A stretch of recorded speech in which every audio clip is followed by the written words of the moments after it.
कर रही है कि बोल रहे प्रधानमंत्री पॉलिटिक्स कर रहे हैं इस आपदा पे। ममता बनर्जी का माथा खराब हो गया। ममता बनर्जी प्रधानमंत्री आपदा पर पॉलिटिक्स नहीं कर रहे हैं। प्रधानमंत्री के एक सांसद, जिस सदन के नेता हैं प्रधानमंत्री, उस सदन के सांसद को मारा गया है। उस पर प्रधानमंत्री ने ट्वीट किया है कि बंगाल में लॉ एंड ऑर्डर नहीं है। ममता बनर्जी का माथा काम नहीं कर रहा है, इसलिए ममता बनर्जी इस तरह की बात कर रही है। The attack on the elected representatives of the people, the MP and the MLA, is dastardly, shocking and benumbing something which should never have happened in a democracy. We say that, strangulating democracy. Democracy is degenerating democracy.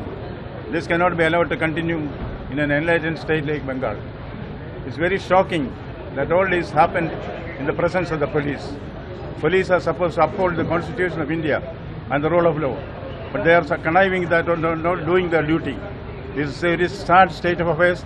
Stern action will be taken against this culprits, and certainly I'll give 24 hours to see that the culprits are apprehended.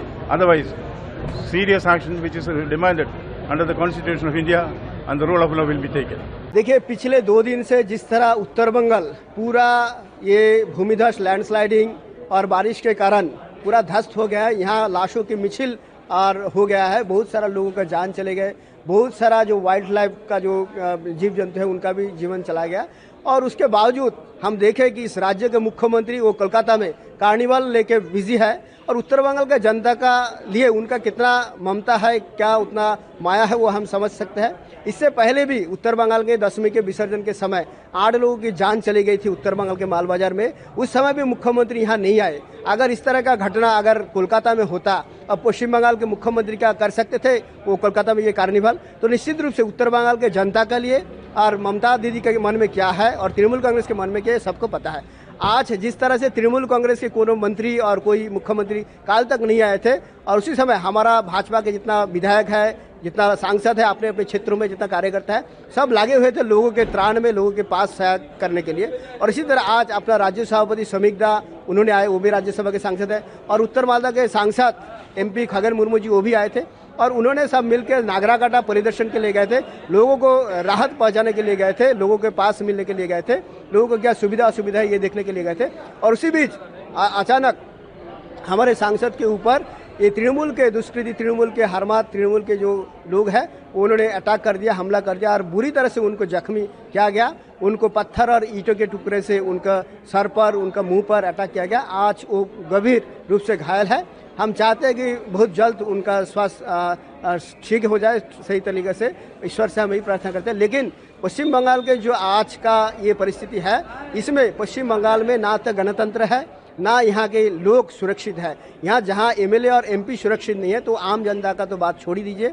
और जिस तरह ममता बनर्जी का उदासीनता के कारण आज उत्तर बंगाल इस तरह का भयानक परिस्थिति में शामिल हो गया है, तो निश्चित रूप से उत्तर बंगाल का जनता भी इसको निश्चित रूप से इनका जवाब देंगे, करारी जवाब उनको देना है, मिलेगा।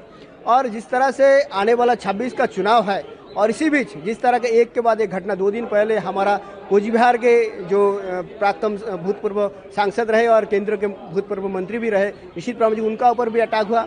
इनसे पहले भी हमारा कोचबिहार में हमारा कार्यकर्ता को, बेटा को, उनका लाश मिला है, उनका खून किया गया।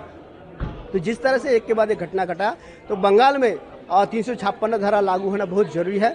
अगर 356 धारा लागू होता है तो उसके बाद ही अगर इलेक्शन यहाँ होता है तो इलेक्शन सही तरीके से हो सकेगा, नहीं तो यहाँ इलेक्शन के नाम पे और एक प्रहसन होगा। तो हम चाहते हैं कि पूरा का पूरा रिपोर्ट केंद्र सरकार के होम मिनिस्टर को देंगे, पार्टी की ओर से और हमारे यहाँ के कार्यकर्ता ओर से, MLA MP की ओर से सब रिपोर्ट जाएगा।